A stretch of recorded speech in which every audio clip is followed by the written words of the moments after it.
भारत में हो रही नफरत की राजनीति ने अब सीमाएं लांघ ली हैं। वो भारत के बाद अब विदेशों में अपना चमत्कार कर रही है। भारत में जो हिंदू मुस्लिम करने की कोशिश में बीजेपी लगी रहती है, उसका रिएक्शन अब कनाडा जैसे देशों में देखने को मिल रहा है, जहां पर खालिस्तानी समर्थक लोगों ने हिंदू मंदिर में आए लोगों पर हमला कर दिया, डंडों से एक दूसरे को मार रहे थे, विदेशों में भारत का नाम रोशन कर रहे थे और दिखा रहे थे कि कैसे भारत में जो हिंदू मुस्लिम के नाम पर बीजेपी वाले नफरत फैला रहे हैं, उसकी आग विदेशों में भड़कने लगी है।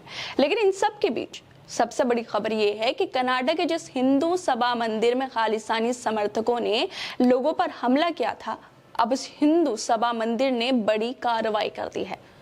अपने लोगों को सस्पेंड कर दिया है क्योंकि वो लोग कनाडा में रहकर योगी आदित्यनाथ के नारों का प्रचार कर रहे थे और बिना इजाजत के प्रदर्शनकारियों के साथ शामिल हो रहे थे।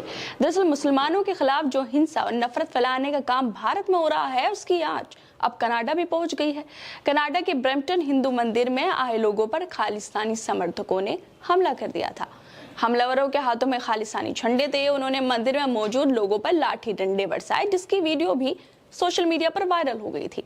जिसके बाद हिंदू सभा मंदिर के पुजारी राजेंद्र प्रसाद ने कहा था कि सबको एक होना पड़ेगा और बटेंगे तो कटेंगे के नारे लगाए थे। इसके साथ ही बाकी हिंदुओं ने भी ब्रैम्पटन में बटेंगे तो कटेंगे के नारे लगा दिए थे।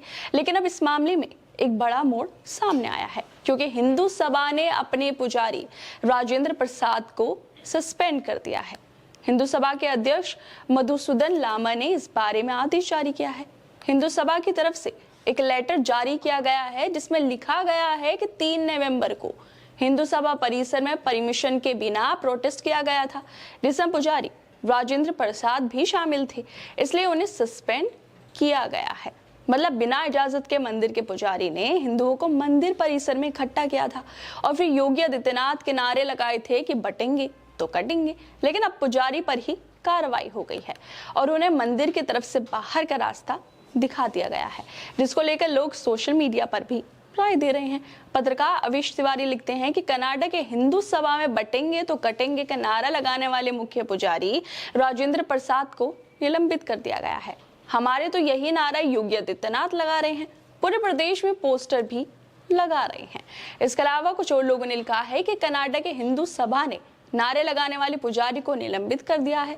हमारे यहाँ ऐसे नारे लगाने वाले संवैधानिक पद पर जमे बैठे हैं। वैसे दोस्तों, भारत में जो हो रहा है, राजनीति के नाम पर कैसे लोगों को बांटा जा रहा है, धार्मिक नारे लगाए जा रहे हैं ताकि सत्ता में बैठे रहें, सत्ता में रहने के लिए मुसलमानों के नाम पर नफरत फैलाई जा रही है।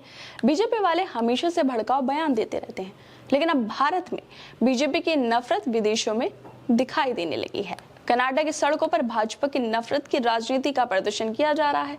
शायद यही नया भारत है बीजेपी का, जिसकी गंदी राजनीति विदेशों तक पहुंच रही है। कनाडा में हुई बस अफसोसनाक ये जो घटना हुई है, इसके बाद कनाडाई प्रधानमंत्री जस्टिन ट्रूडो ने भी निंदा की थी। उन्होंने सोशल मीडिया पर कहा था कि ब्रैम्पटन में हिंदू सभा मंदिर में आज हुई हिंसा को बिल्कुल भी स्वीकार नहीं किया जाएगा। हर कनाडाई को अपने धर्म का स्वतंत्र और सुरक्षित तरीके से पालन करने का अधिकार है। जस्टिन ट्रूडो के अलावा ओटावा में भारतीय उच्चायोग ने भी इसको लेकर बयान जारी किया था। भारतीय उच्चायोग ने कहा था कि टोरंटो के पास ब्रैम्पटन में जो हिंदू सभा मंदिर में भारत विरोधी तत्वों ने जानबूझकर हिंसा की, हम भारतीय नागरिकों की सुरक्षा के लिए बेहद चिंतित हैं। लेकिन कोई भारत में क्या हो रहा है मुसलमानों के साथ, इसको लेकर चिंतित नहीं है, क्योंकि बीजेपी की राजनीति का हिस्सा है। जितना मुसलमानों के खिलाफ बयान दोगे, उतना ही बीजेपी में बड़ा पद पाओगे। कनाडा में जो हो रहा है, उसमें खालिस्तानी समर्थकों को जिम्मेदार ठहराया जा सकता है। कनाडा में जो हो रहा है, उससे खालिस्तानी जो समर्थक हैं, उन्हें जिम्मेदार ठहराया जा सकता है और ट्रूडो की पुलिस को भी। मगर कट्टरपंथी जो हिंदू हैं, उन्हें बिल्कुल भी निर्दोष नहीं बताया जा सकता, बल्कि शुरुआत उन्हीं ने की है। मोदी सरकार ने की है, जो कभी किसानों को खालिस्तानी कहती है, कभी मुसलमानों को पाकिस्तान भेजने की बात करती है। तो जाहिर सी बात है, जब इतनी नफरत फैलाई जाएगी तो कभी ना कभी रिएक्शन तो देखने को मिलेगा ही। खैर दोस्तों, आप लोगों को क्या लगता है इस वीडियो को लेकर?